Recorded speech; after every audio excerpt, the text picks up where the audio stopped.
uso de su tiempo. Tiene la palabra la señora consejera.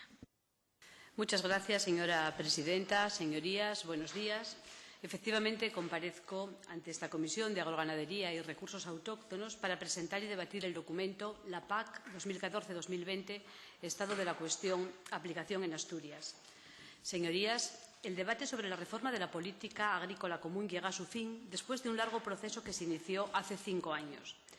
Desde ayer está reunido en Luxemburgo el Consejo de Ministros de Agricultura y Pesca de la Unión, presidido por Irlanda, y es más que probable que se alcance un acuerdo sobre la PAC 2014-2020. De ser así, de producirse finalmente el acuerdo, el Ministerio de Agricultura, Alimentación y Medio Ambiente deberá tomar a lo largo del próximo mes de julio una serie de importantes decisiones sobre el modo de aplicación de la reforma en España, toda vez que la nueva PAC otorga un amplio margen de decisión a los Estados miembros de los países de la Unión. Estas decisiones afectarán de forma trascendente a nuestros ganaderos y agricultores y, como es obligado en un Estado descentralizado como es el español, se negociarán con las comunidades autónomas. A mi juicio, estamos en el momento oportuno para que la Junta General se pronuncie sobre la reforma de la política agrícola común, sobre sus luces y sus sombras, sobre la aplicación a Asturias de la nueva PAC, sobre los retos y las oportunidades, sobre las incertidumbres que suscita en el sector. Estamos en el momento oportuno porque la negociación está a punto de concluir y, por tanto, tenemos un conocimiento más preciso de los diferentes aspectos de la reforma y de las novedades que incorpora. Es el momento oportuno porque, cerrado el debate europeo, se discutirá en nuestro país la aplicación a nivel de Estado y es conveniente que la posición de Asturias venga respaldada por el más amplio consenso, por el acuerdo con las organizaciones agrarias, con el sector, con los partidos políticos, con los grupos parlamentarios. Acuerdo, en definitiva, en esta Junta General que representa a los asturianos. Con ese objetivo, el Gobierno del Principado de Asturias ha elaborado el documento que hoy nos ocupa y que quiere ser un instrumento para la reflexión, el debate y el pacto. Un documento para identificar los aspectos clave en la negociación, es decir, aquellos elementos que determinarán el mantenimiento de la agricultura, de la ganadería en Asturias. Un documento que viene refrendado por el acuerdo con los sindicatos agrarios y con los grupos parlamentarios socialista, de Izquierda Unida y de Unión Progreso y Democracia. Un documento, en fin, al que espero se sumen todos los grupos que forman esta comisión con sus aportaciones y matices. Obtener un amplio respaldo será clave para fortalecer la posición del Gobierno de Asturias durante el mes de julio en Madrid. El sector agrícola y ganadero mundial, señorías, afrontará un reto ineludible: alimentar a los más de 9.000 millones de habitantes que poblarán la Tierra en 2050. Para ello será necesario producir un 70% más de alimentos en un entorno de recursos medioambientalmente limitados y escasos. Las decisiones que se tomen en torno a la PAC determinarán la estrategia europea ante el reto alimentario mundial y el abastecimiento de alimentos de la propia sociedad europea en un mercado cada vez más globalizado. Europa aborda la reforma de la PAC en uno de los momentos más complicados de nuestra historia reciente, inmersos en una profunda crisis económica. El objetivo debería ser conseguir que la política comunitaria por excelencia, desde hace exactamente 50 años, sea sostenible a nivel económico, medioambiental y social, de acuerdo con la Estrategia 2020. La PAC 2014-2020 debería apostar por un sector productivo capaz de afrontar el reto de una alimentación segura, competitiva y sostenible, que cuente con las herramientas necesarias para que los agricultores y ganaderos puedan vivir de sus producciones, cumpliendo al mismo tiempo con las demandas de la sociedad en materia medioambiental, territorial, al tiempo que garanticen la seguridad y la calidad de los alimentos que siempre han diferenciado a la agricultura y al sector agroalimentario europeo. Sin olvidar que la razón de ser de la política agrícola común es la gestión de un sector estratégico, un sector que produce alimentos y materias primas para el ser humano. La nueva PAC debería fomentar un modelo agrario empresarialmente competitivo, rentable, profesionalizado y generador de valor añadido que contribuya a la sostenibilidad del sistema.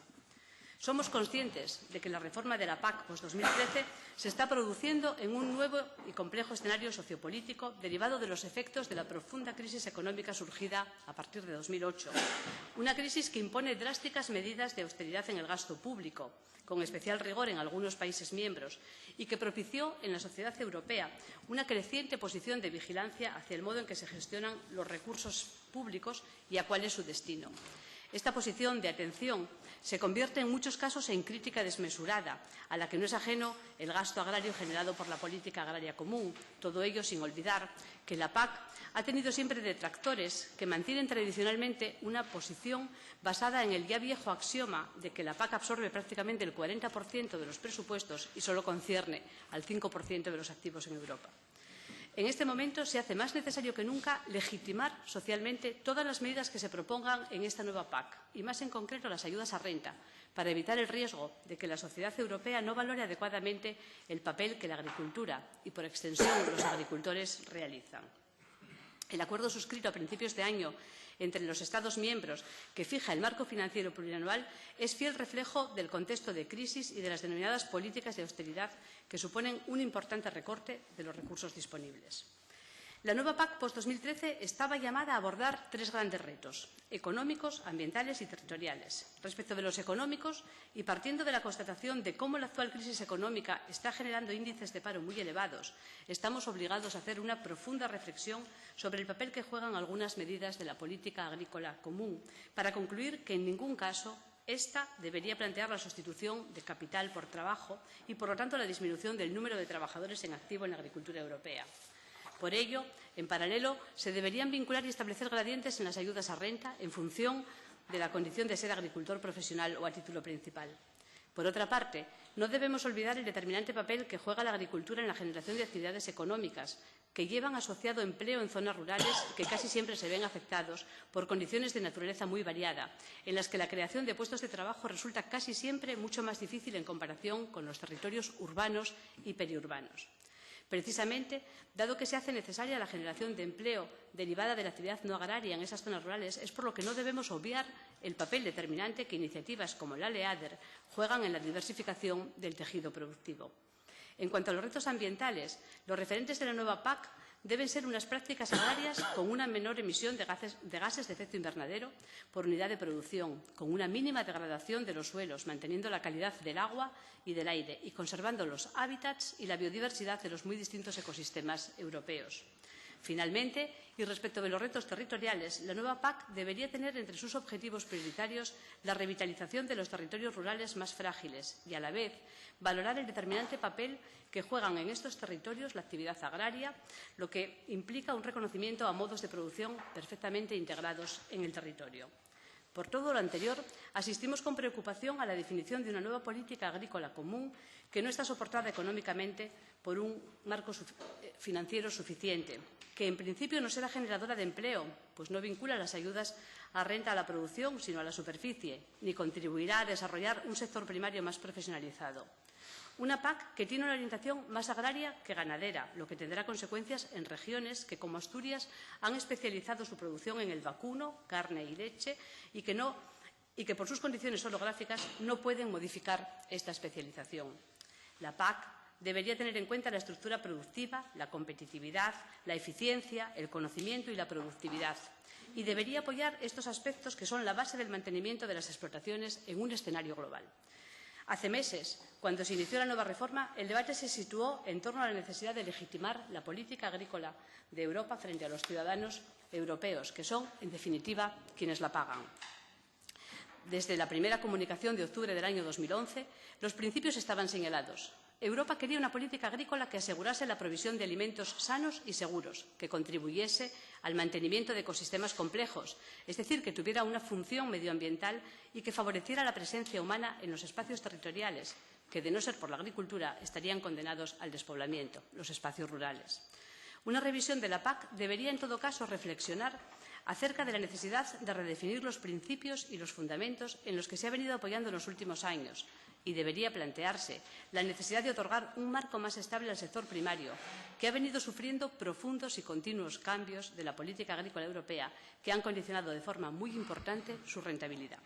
Finalmente, la PAC no debería perder su carácter de política europea para renacionalizarse, ni renunciar a los fundamentos que la conforman desde el principio, y ello para evitar una mayor liberalización de los mercados, con la consiguiente renuncia a la gestión de los precios y su estabilización, y, por ende, a los principios de cohesión territorial y social. Sin embargo, cuando el debate en las instancias europeas está a punto de concluir, el resultado final es que la reforma planteada tendrá como resultado una PAC que será, por decirlo de forma gráfica, la menos común de todas las políticas agrarias europeas, desde el momento en que los Estados miembros tendrán capacidad de decisión sobre el modelo de aplicación en cada país, lo que dará lugar a 27 modelos diferentes entre sí. No se trata de no reconocer las singularidades regionales europeas, al contrario, pero resulta difícil de entender que la que siempre fue considerada la más común de todas las políticas europeas plantee una reforma en la que uno de sus pilares básicos, las ayudas a renta, pueda tener modelos muy diferentes en función de las decisiones de los Estados miembros. La reforma de la PAC consolida el proceso de desacoplamiento entre ayuda y producción y lo lleva al extremo. El porcentaje máximo del total presupuestario que se puede destinar a rentas vinculadas a la producción es del 15%, previa declaración del sector objeto de las ayudas como sensibles. La reforma planteada no realiza una auténtica modulación de los pagos, lo que implica que se va a perder una ocasión histórica de corregir el injusto reparto tradicional en el que el 20% de las explotaciones reciben el 80% de los ingresos. Y, por último, es una reforma que apenas dispone de elementos reguladores de mercado. Los clásicos mecanismos de protección de mercado que constituyeron una seña de identidad de la PAC prácticamente desaparecen, con lo que será el mercado quien regule los precios de forma exclusiva. No es necesario destacar los riesgos que conlleva la falta de regulación en un sector como el agrario, a la alternancia de periodos de grandes crisis con épocas de bonanza, situación muy alejada de estabilidad necesaria en un sector como es el agrario europeo. En este sentido, el resultado final de la reforma no satisface ni las expectativas ni las aspiraciones de la mayor parte de los productores agrarios europeos y desatiende esos tres retos económicos, ambientales y territoriales a los que nos referíamos antes. Una valoración de la PAC desde Asturias.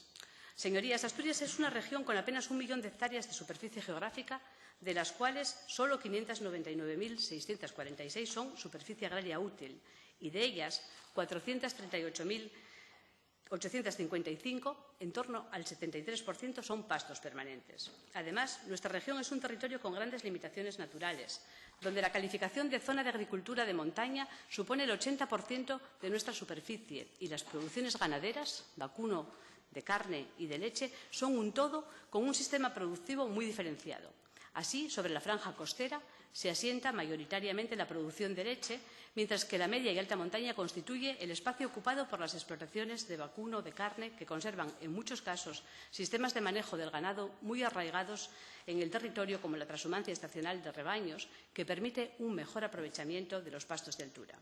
El territorio asturiano es, por tanto, una región con grandes hándicaps productivos derivados de sus condiciones orográficas, en los que los pastos permanentes son un continuo, cuyo aprovechamiento se realiza por ganado vacuno, teniendo los pequeños rumiantes un peso muy reducido, y en el que las opciones de adaptar nuestras producciones a las variaciones de los mercados son muy escasas. Producimos, básicamente, vacuno de leche y carne, y a estas producciones apenas hay alternativa. La superficie agraria útil de Asturias tiene dos elementos clave que la caracterizan: la singularidad de la propiedad y la predominancia de los pastos permanentes. En Asturias, los bienes comunales, propiedad casi en su totalidad de los ayuntamientos, suponen un alto porcentaje sobre el total de la superficie geográfica, asociándose la figura de bien comunal con montes comunales y, por extensión, con superficie forestal, aunque la realidad es muy diferente y requiere matices. Un porcentaje muy elevado de esta superficie, que no es forestal, sino que es superficie agraria útil, la forman básicamente pastos arbustivos y arbolados. En el Sistema de Información Geográfico de Parcelas Agrícolas figuran 231.984 hectáreas de superficie agraria útil consideradas como bienes comunales, lo que supone en torno al 34% de la superficie agraria útil regional.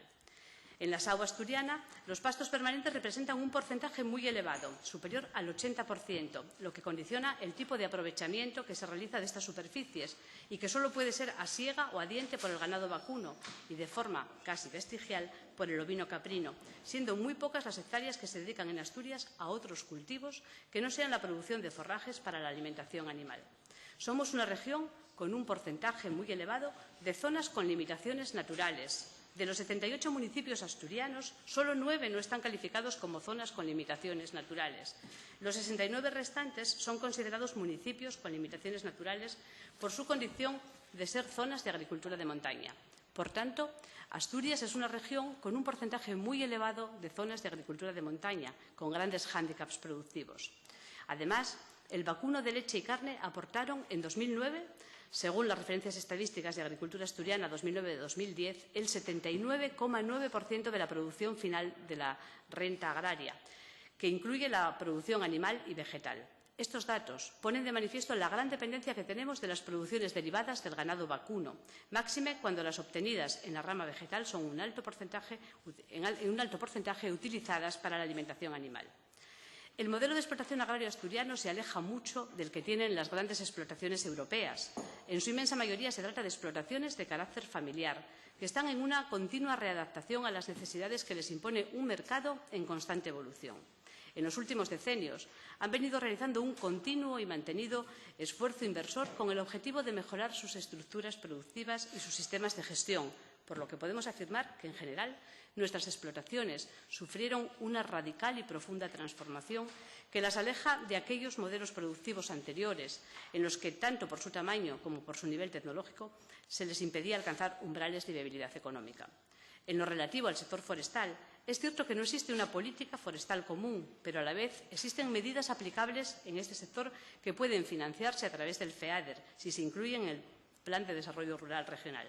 No debemos obviar que mucha de la superficie que consideramos como montes son pastos permanentes, que juegan un papel determinante en el mantenimiento de la actividad ganadera, cuestión esta que hay que tener en cuenta cuando se habla de la aplicación de la reforma de la PAC en Asturias. La reforma de la PAC propuesta no genera grandes modificaciones legislativas para el sector forestal, por lo que en esta intervención vamos a obviar cualquier otra referencia al mismo fuera del marco de la financiación de las ayudas que se puedan estructurar a través del Plan de Desarrollo Rural.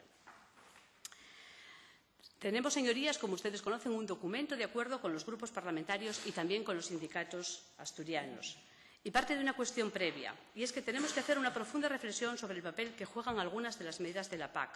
ya que mientras que la actual crisis económica genera grandes bolsas de parados, en ningún caso la nueva PAC debería plantear esa sustitución de capital por trabajo a la que me refería anteriormente y, por tanto, que disminuya el número de trabajadores en activo en la agricultura europea. Frente a las propuestas de la Comisión, el Acuerdo del Consejo Europeo de 7 y 8 de febrero admite que cada Estado miembro puede excluir a los beneficiarios cuya actividad agraria sea insignificante en relación con la actividad económica general que desempeñan. Consideramos que el Acuerdo del Consejo permite alcanzar una definición más adecuada al concepto de agricultor activo con el fin de lograr una mejor orientación de los pagos y ganar la legitimación exigida por los ciudadanos. En este sentido, proponemos que la condición de agricultor activo deba ser considerada en positivo y no mediante exclusión, y contemple la necesidad de que al menos el 20% de los ingresos de las actividades económicas del posible beneficiario procedan de la actividad agraria, entendiéndose actividad agraria como una actividad productiva, no solo reducida al mantenimiento de los elementos productivos de la explotación. Por ello, y en paralelo, consideramos que hay que vincular o establecer gradientes de las ayudas a renta en función de la condición de ser agricultor profesional o a la posibilidad de ser agricultor a título principal, lo que, en definitiva, podría proporcionar niveles de renta adecuados a explotaciones de tamaño pequeño o medio. Teniendo en cuenta que el sentido de los pagos directos no es otro que el de mantener un nivel de renta base, proponemos en España la aplicación de un techo o límite a las ayudas por explotación. La aplicación de este techo es imprescindible para revertir la situación actual en la que un pequeño porcentaje de las explotaciones se benefician de la mayor parte del importe de las ayudas. Según las propuestas que se barajan en los textos en discusión, el nivel de techado de las ayudas previsto no evitará que las grandes explotaciones agrarias europeas sigan recibiendo un porcentaje muy elevado de los fondos y los recursos se asignarán en función del tamaño de las explotaciones, no estando prevista la consideración de ningún gradiente que tenga en cuenta la generación de empleo.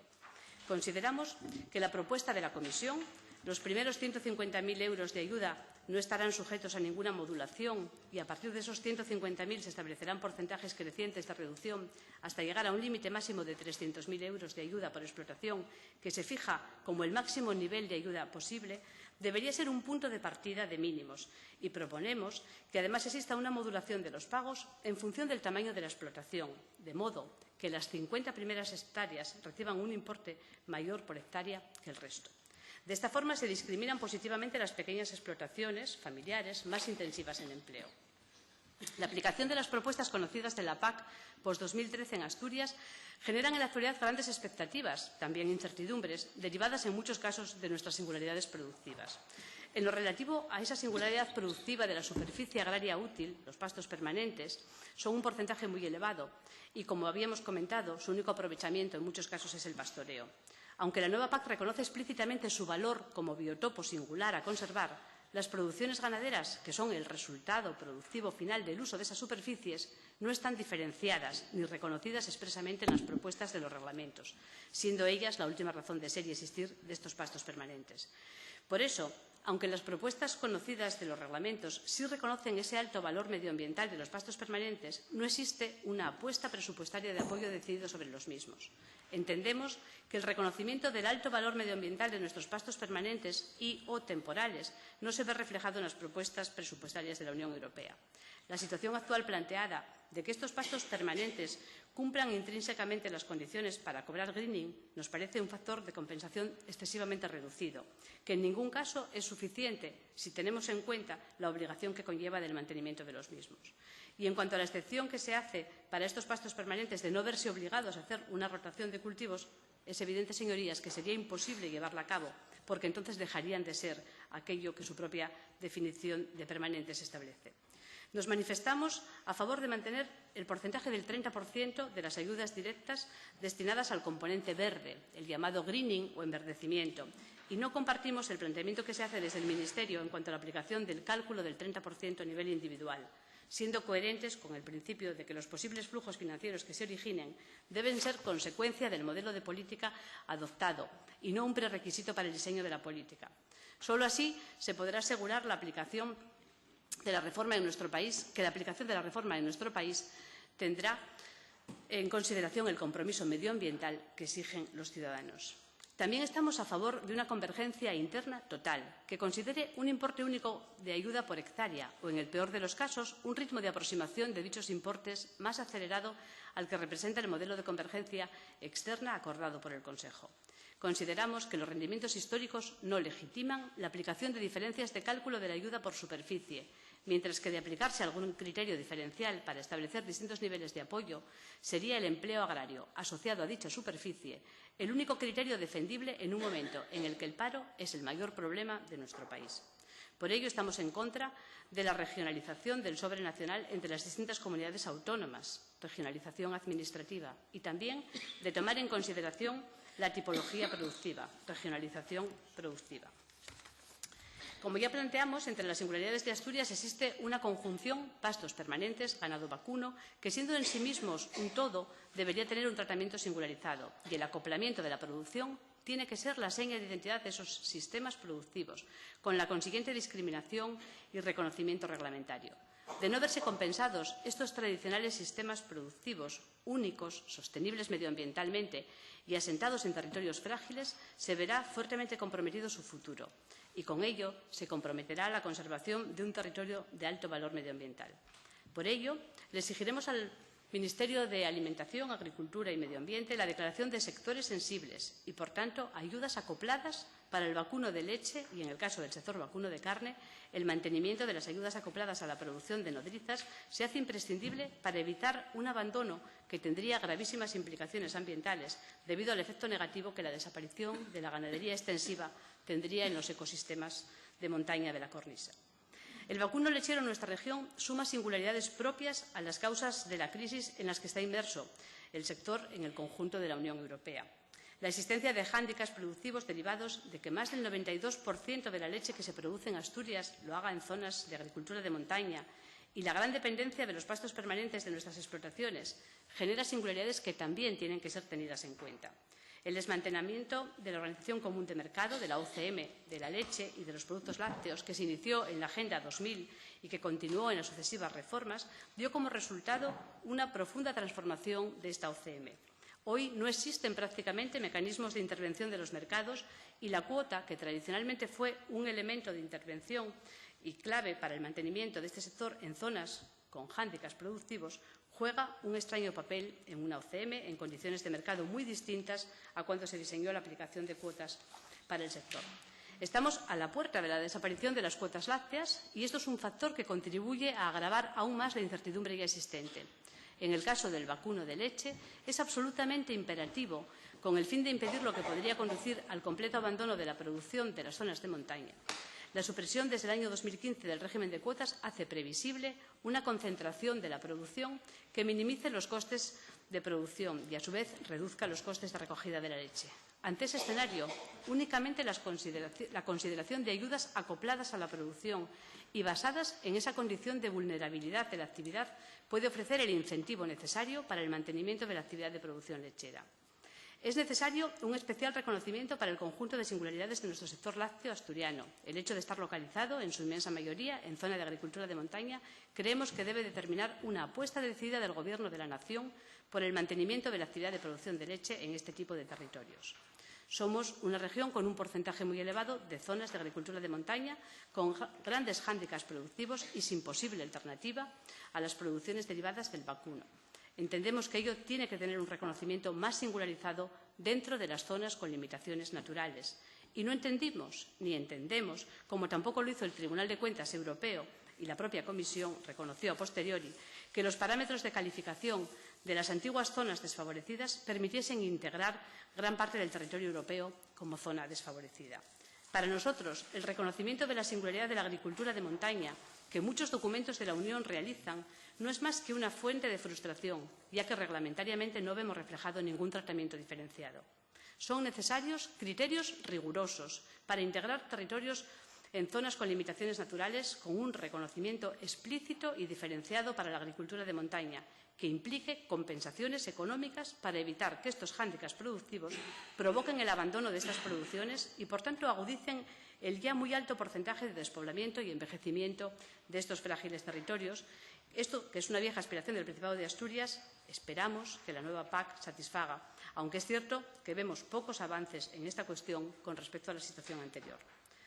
Nuevos sistemas de información geográfica, tecnológicamente más avanzados y más precisos, podrían realizar una depuración más exhaustiva de los territorios incluidos en las zonas de agricultura de montaña, sin necesidad de cambiar los criterios admitidos por todos para la identificación de estas zonas. Las instituciones de la Unión deberían jugar un papel más activo y transparente en la definición y sistematización de la tecnología y de los criterios a emplear para la zonificación territorial.